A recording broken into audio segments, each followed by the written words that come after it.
Whoever you are, wherever you live, water is the liquid of life, as vital as the air you breathe. Nowadays, most of us fetch and carry no more. Water is delivered to us where we need it, whenever we want it. Turn a faucet, and there is water, at any hour of the day or night.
You might have heard that we're running out of fresh water.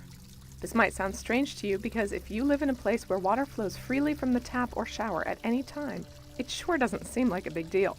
It's just there, right? Wrong. The only obvious thing about fresh water is how much we need it. Because it's essential to life, we need to think about it carefully. Right now, at this very moment, some people, women and girls in particular, walk hours and miles per day to get fresh water. And even then, it may not be clean. Every 15 seconds, a child dies due to waterborne diseases. This is tragic. The most compelling reasons to think about fresh water therefore have to do with what we might call the global common good. This is not something we normally think about, but it means recognizing how much fresh water matters for the flourishing of human and non-human life on Earth, now and in the future. How do we think about something as local as our faucets and as global as fresh water? Is there a connection between them? Many people assume that fresh water shortages are due to individual wastefulness, running the water while you brush your teeth, for example, or taking really long showers. Most of us assume, therefore, that water shortages can be fixed by improving our personal habits, taking shorter showers, or turning off the water while we brush our teeth. But global freshwater scarcity neither starts nor ends in your shower. Globally, domestic use of fresh water accounts for only 8% of consumption. 8%! Compare that to the 70% that goes to agriculture and the 22% that goes to industrial uses. Now, hold up. You're not off the hook. Individual habits are still part of the puzzle. You should still cultivate water virtue in your daily life. Turn off the tap when you brush your teeth. But still, it's true. Taking shorter showers won't solve global problems, which is too bad. It would be much more straightforward and easier if virtuous individual actions could do the trick. You'd just stand there for 30 seconds less and you'd be done with that irksome planet-saving task for the day. Well, that's not so much the case. Agricultural and industrial patterns of water use need serious attention. How do our societies value water, distribute it, subsidize its use in agriculture, incentivize its consumption or pollution? These are all questions that stem from how we think about fresh water's value. Is it an economic commodity? A human right? A public good? Nobel Prize winners, global water justice activists, transnational institutions like the United Nations, and even the Catholic Church are at work on the issue. But it's tricky, too, because the business of water became very profitable in the 20th century. And profit is not the same thing as the common good. We need to figure out how to value fresh water as a public good, something that's vital for human and non-human life now and in the future. Now that's a virtuous, collective task that goes far beyond your shower.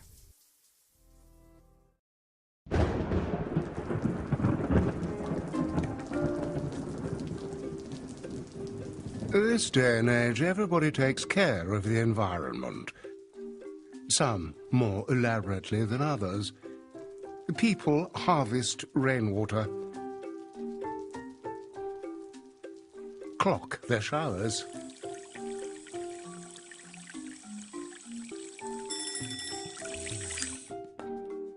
flushing only when absolutely necessary. Though despite valiant efforts, this is just the tip of the iceberg. In order to change the way we think about our water use, we need to take a closer look at our entire water footprint, which goes beyond our toilets and taps. If the energy required to turn on our lights alters the natural state of a fragile ecosystem because of the water flow being disrupted in order to generate that electricity, if only one of your favorite T-shirts spends 2,900 liters of fresh water irrigating the cotton fields it was made from, which would have otherwise fed a thirsty river or lake. If just one slice of bread adds 40 liters of fresh water to your personal footprint, then we might have a problem that can't only be solved by our direct household water use. The good news is, knowing your water footprint exists is the first step to making a difference. By beginning to think and see blue in everything we consume and use, the greater our ability to reduce the impact of our water footprint. Every action we take to reduce our water footprint, both big and small, helps to improve the overall well-being of our rivers and lakes.